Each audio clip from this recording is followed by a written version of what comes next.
हरियाणा जम्मू कश्मीर विधानसभा चुनावों के बाद राहुल का पहला बयान। हरियाणा चुनावी नतीजों पर कहा, चुनाव आयोग से शिकायत करेंगे। बकौल राहुल गांधी, संघर्ष जारी रहेगा। राहुल गांधी का बयान आपके स्क्रीन पर। जम्मू कश्मीर के लोगों का तहे दिल से शुक्रिया। प्रदेश में इंडिया की जीत संविधान की जीत है, लोकतांत्रिक स्वाभिमान की जीत है। हम हरियाणा के अप्रत्याशित नतीजे का विश्लेषण कर रहे हैं।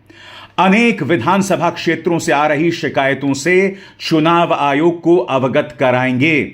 सभी हरियाणा वासियों को उनके समर्थन और हमारे बब्बर शेर कार्यकर्ताओं को उनके अथक परिश्रम के लिए दिल से धन्यवाद। हक का, सामाजिक और आर्थिक न्याय का, सच्चाई का यह संघर्ष जारी रखेंगे। आपकी आवाज बुलंद करते रहेंगे। हरियाणा में जीत के बाद बेशक प्रधानमंत्री नरेंद्र मोदी पर भारतीय जनता पार्टी के मुख्यालय में पुष्प वर्षा की जाए, मगर ये बात प्रधानमंत्री नरेंद्र मोदी भी समझते हैं कि ये जीत उनके करिश्मे की वजह से नहीं है।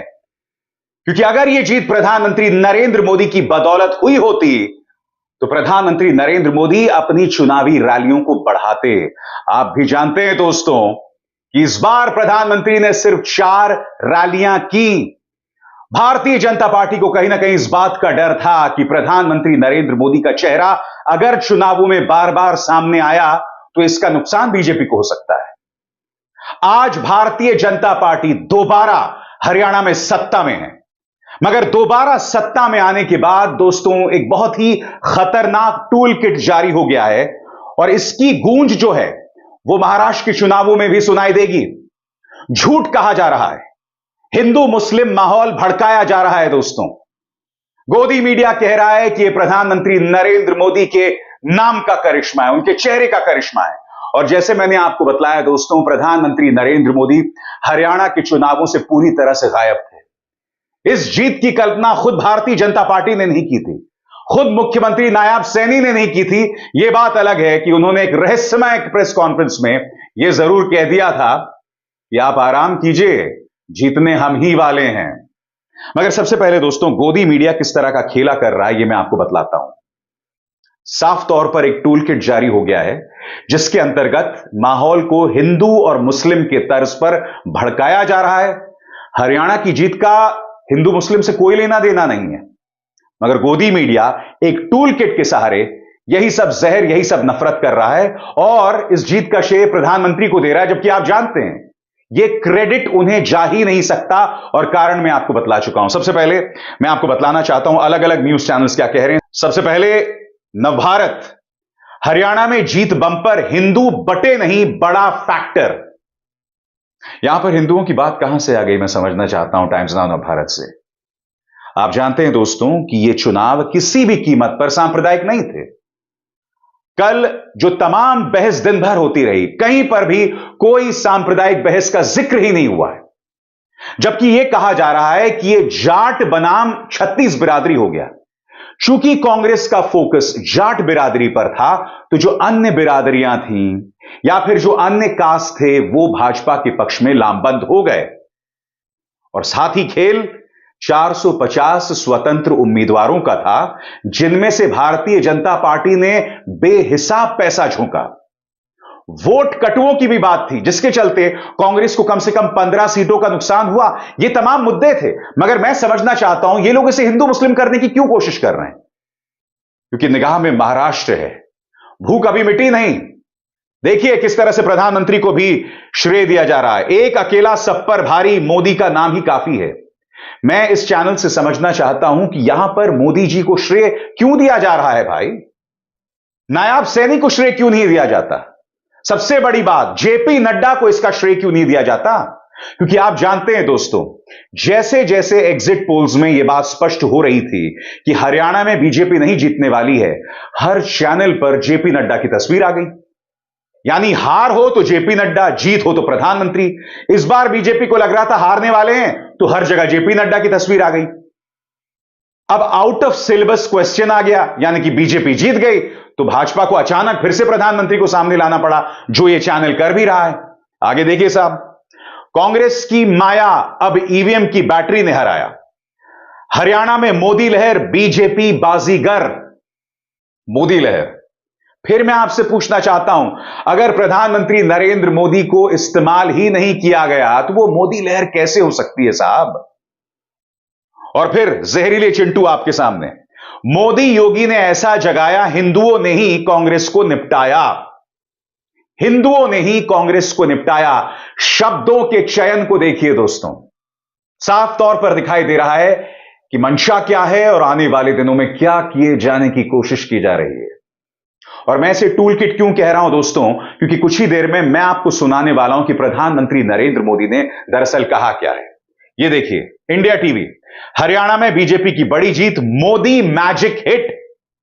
हरियाणा में मोदी एंड नायब, मोहब्बत की दुकान गायब। शुक्र है इंडिया टीवी ने नायब सैनी को कुछ तो क्रेडिट दे दिया, यानी कि तमाम न्यूज चैनल्स में सिर्फ मोदी की लहर की बात की जा रही है। नड्डा साहब पूरी तरह से गायब हैं। अरे भाई, इतना बड़ा अत्याचार नड्डा साहब से क्यों करते हैं आप? सबसे बड़ी बात, भाजपा मेरे सवाल का जवाब दे, अगर यह मोदी लहर है तो प्रधानमंत्री गायब क्यों थे? और जैसे मैंने बताया, हिंदू मुस्लिम करने की कोशिश की जा रही है।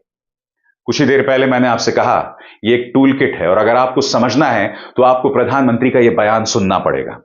प्रधानमंत्री ने क्या कहा वो मैं आपको सुनाऊंगा, मगर सबसे पहले शब्दशः उन्होंने क्या कहा आपकी स्क्रीन पर। कांग्रेस के शाही परिवार ने तो डंके की चोट पर कहा कि वो आरक्षण खत्म कर देंगे। दलितों और पिछड़ों का आरक्षण छीनकर कांग्रेस अपने वोट बैंक को देना चाहती थी। हरियाणा में भी वो यही करना चाहती थी। दो झूठ प्रधानमंत्री के। पहला, कांग्रेस आरक्षण खत्म करना चाहती है, यह सरासर झूठ है, मगर प्रधानमंत्री को क्या फर्क पड़ता है? वो देश के प्रधानमंत्री हैं, वो झूठ बोल सकते हैं, गलत बयानी कर सकते हैं, वो लगातार कर रहे हैं। यही लोकसभा चुनावों के दौरान हुआ था, जब उन्होंने कांग्रेस के घोषणा पत्र के बारे में झूठ कहा, और यही बात अब यहां पर कही जा रही है। कहा जा रहा है कि आरक्षण छीनकर कांग्रेस अपने वोट बैंक को दे देगी, यानी कि मुसलमानों को दे दी जाएगी। आप जानते हैं दोस्तों, यह बात हकीकत से कोसों दूर है, मगर प्रधानमंत्री ये झूठ बोल रहे हैं, यानी कि उनके लहजे में हिंदू मुस्लिम साफ तौर पर आप महसूस कर सकते हैं। सुनिए प्रधानमंत्री ने क्या कहा। कांग्रेस के शाही परिवार ने तो डंके की चोट पर कहा कि वो आरक्षण खत्म कर देंगे। दलित और पिछड़ों का आरक्षण छीनकर कांग्रेस अपने वोट बैंक में देना चाहती थी। हरियाणा भी वो यही करने जा रही थी। ये जो हिंदू मुस्लिम का खेल है ना दोस्तों, ये बहुत लंबा जाता है। याद कीजिए, अभी 2 ही दिन पहले मोहन भागवत का ये बयान कि हिंदुओं को अपनी रक्षा करनी पड़ेगी, हिंदू एकता की वो बात कर रहे थे। मैं फिर आपसे पूछना चाहता हूं, हम 11वें साल में प्रवेश कर रहे हैं, प्रधानमंत्री का शासन, मोदी जी का शासन। 11वें साल में भी हिंदू सुरक्षित नहीं है। योगी आदित्यनाथ बटेंगे तो कटेंगे। प्रधानमंत्री महाराष्ट्र पहुंचते हैं, वहां पर भी वो हिंदू एकता की बात करते हैं बगैर नाम लिए, और फिर हिंदुओं को कहा जाता है कि आप खतरे में हो। और फिर जब नतीजे आते हैं तो देखिए न्यूज चैनल्स किस तरह से हिंदू मुस्लिम करते हैं। ये टूल किट नहीं तो क्या है दोस्तों, और इसी की जमीन तैयार की जा रही है महाराष्ट्र चुनावों के लिए। कल्पना कीजिए दोस्तों, अगर कश्मीर में भारतीय जनता पार्टी जीत जाती और अगर वो पीडीपी के साथ सरकार बना लेती, आप जानते हैं उसका असर बाकी भारत पर क्या पड़ता है। क्योंकि मैं आपको याद दिलाना चाहूंगा, जब 3.5 साल तक पीडीपी के साथ सरकार चली थी तब क्या क्या हुआ था आपको याद है? जेएनयू के अंदर अचानक रहस्यमय तरीके से कुछ कश्मीरी छात्र आते हैं और वो नारे लगाते हैं, भारत तेरे टुकड़े होंगे इंशाअल्लाह इंशाअल्लाह। दोष किस पर मढ़ा जाता है? कन्हैया पर, उमर खालिद पर, शहला रशीद पर। मगर वो लोग जो नारे लगाते हैं, जब तक पीडीपी के साथ भाजपा की सरकार थी, उन कश्मीरी छात्रों का नाम चार्जशीट में नहीं आता। जैसे ही यह गठबंधन टूटता है, कुछ रहस्यमयी कश्मीरी छात्रों का नाम चार्जशीट में आ जाता है। मगर मैं आपसे एक और सवाल पूछना चाहता हूं, जिन लोगों ने वो भारत विरोधी नारे लगाए थे वो कहां हैं? उनकी कभी आपने तस्वीर देखी? पीडीपी के साथ मलाई काट रहे थे आप, सत्ता में थे, मगर बाकी भारत में कश्मीरियों पर हमला हो रहा था, लगातार टारगेट किया जा रहा था। यानी कश्मीर में सत्ता में भी रहोगे, मगर जब तुम यह कहते हो कि कश्मीर हमारा अभिन्न अंग है, तो तुम कश्मीरियों को अपना अभिन्न अंग मानने को तैयार नहीं हो। अगर भारतीय जनता पार्टी कश्मीर में जीत जाती तो यकीन मानिए दोस्तों, बाकी भारत में उसके नाम पर जबरदस्त राजनीति होती, हिंदू मुस्लिम वाली राजनीति होती। मगर ऐसा है नहीं कि अभी नहीं होगा, क्योंकि अब उमर अब्दुल्ला जो हैं वो मुख्यमंत्री बन सकते हैं, यानी कि सत्ता में बीजेपी नहीं है। मगर आप भी जानते हैं सारी ताकत राज्यपाल के पास है, मनोज सिन्हा के पास है, सारी ताकत उनके पास है। बिल्कुल दिल्ली की तरह उमर अब्दुल्ला भी असहाय मुख्यमंत्री होंगे। ताकत उनके पास नहीं होगी, मगर होने क्या वाला है, उमर अब्दुल्ला को बदनाम किया जाएगा। ठीक है, पत्थरबाजी, ये तमाम चीजों की चर्चा की जाएगी। ताकत उनके हाथ में नहीं है, लॉ एंड ऑर्डर उनके हाथ में नहीं होने वाला है, मगर फिर भी उसके नाम पर भारतीय जनता पार्टी राजनीति करेगी। तो कश्मीर में भी जो चुनाव आए हैं ना, वो दो धारी तलवार है। भाजपा सत्ता में आती तब भी नुकसान, और अब सत्ता से बाहर है तब भी खेला हो सकता है। इसीलिए मैं आपसे बार बार कह रहा हूं, हरियाणा में भाजपा जीत गई है, मगर उसका परिणाम यह हुआ है कि अब आने वाले दिनों में घोर सांप्रदायिक राजनीति होने वाली है, और इसका असर आप महाराष्ट्र में देखेंगे। उसकी शुरुआत हो चुकी है। मैं आपको सरसंघ चालक का बयान सुना चुका हूं, दिखा चुका हूं। प्रधानमंत्री का बयान आपको मैं दिखा चुका हूं, जिसमें वो वोट बैंक राजनीति की बात कर रहे हैं, यानी कि बाकायदा जमीन तैयार हो रही है और गोदी मीडिया उसमें पूरी मदद दे रहा है।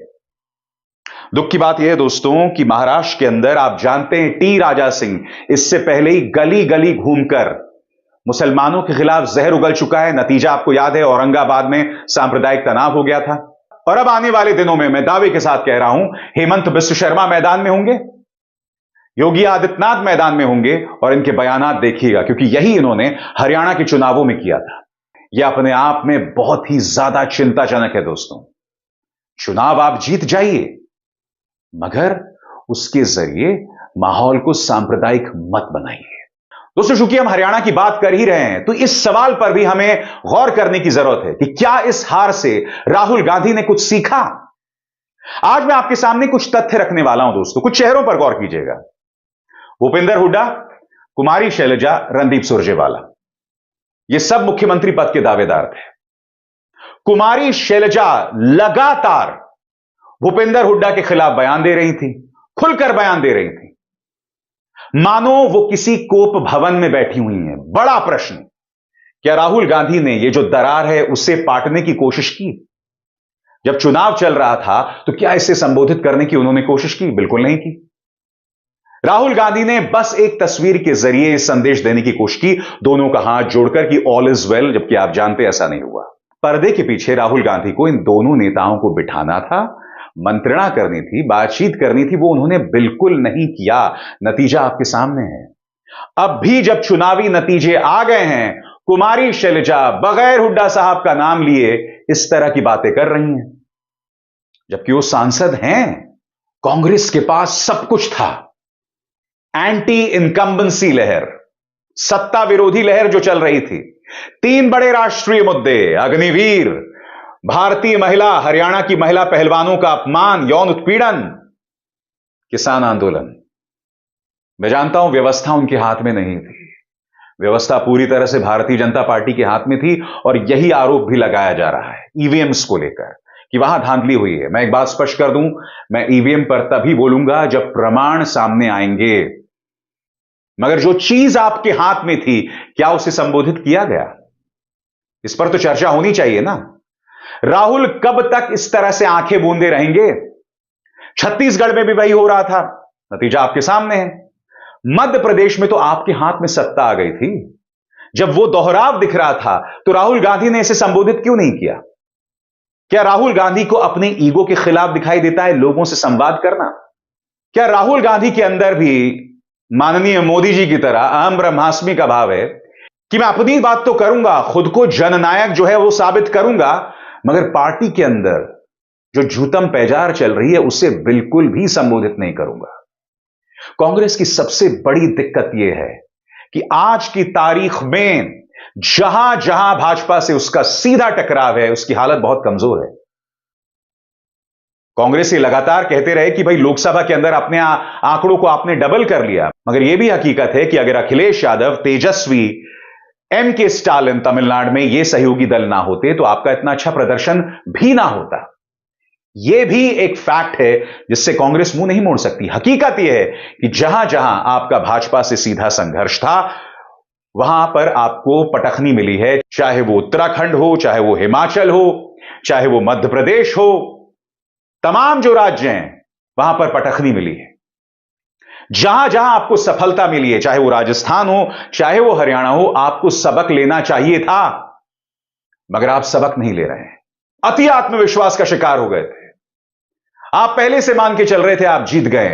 पार्टी के अंदर जो दरारें थीं, जो फॉल्ट लाइंस थे, उसे आप संबोधित नहीं कर रहे थे। नतीजा आपके सामने है। बड़ा प्रश्न कि क्या कांग्रेस महाराष्ट्र के लिए सबक लेगी? हकीकत यह है दोस्तों, इस हार के बाद कांग्रेस का आत्मविश्वास न्यूनतम स्तर पर चला गया है। और मैं आपको बतला सकता हूं कि अब महाराष्ट्र में जब टिकटों का बंटवारा होगा तो कांग्रेस पूरे आत्मविश्वास के साथ डिमांड कर भी नहीं सकती और उसे करना भी नहीं चाहिए। इस चुनाव को पूरी तरह से उद्धव ठाकरे और शरद पवार के हवाले कर देना चाहिए। कांग्रेस को एक सहयोगी भूमिका में होना चाहिए। यह अहंकार नहीं चलेगा। हरियाणा के अंदर सहयोगी दलों के साथ भी आपने वही अहंकार किया। इंडिया अलायंस पूरी तरह से गायब था। न समाजवादी पार्टी, न आम आदमी पार्टी, कोई कुछ नहीं था। अहंकार सिर चढ़कर बोल रहा था, क्योंकि कहीं ना कहीं भूपेंद्र हुड्डा और दीपेंद्र हुड्डा ने पहले ही सोच लिया था कि हमारा चीफ मिनिस्टर और डिप्टी चीफ मिनिस्टर बनना तय है। हेलीकॉप्टर्स किनके लिए उड़ते थे सब जानते हैं। नतीजा यह दोस्तों कि शैलजा चुनाव ही नहीं लड़ रही थी। उनके पास एक मजबूत दलित चेहरा था कुमारी शैलजा के तौर पर, मगर शैलजा को लग रहा था कि भाई 72 सीटों में तो भूपेंद्र हुड्डा अपने पसंद के कैंडिडेट्स उतार रहे हैं, मैं क्यों मेहनत करूं? परिणाम आपके सामने है, जो अपने आप में चिंताजनक बात है। कायदे से जाट नेताओं के अलावा आपको अन्य जातियों के नेताओं को भी तरजीह देनी चाहिए थी, उन्हें आगे करना चाहिए था। आप पूरी तरह से नाकाम हुए। नतीजा, एंटी इनकम्बेंसी लहर के बावजूद, 3 बड़े राष्ट्रीय मुद्दों के बावजूद कांग्रेस चुनाव हार गई और इसका ठीकरा राहुल गांधी के सिर पर फोड़ा जाना चाहिए। राहुल गांधी को सामने आना चाहिए और इस हार को अपनी हार बताना चाहिए। मगर क्या ऐसा होगा?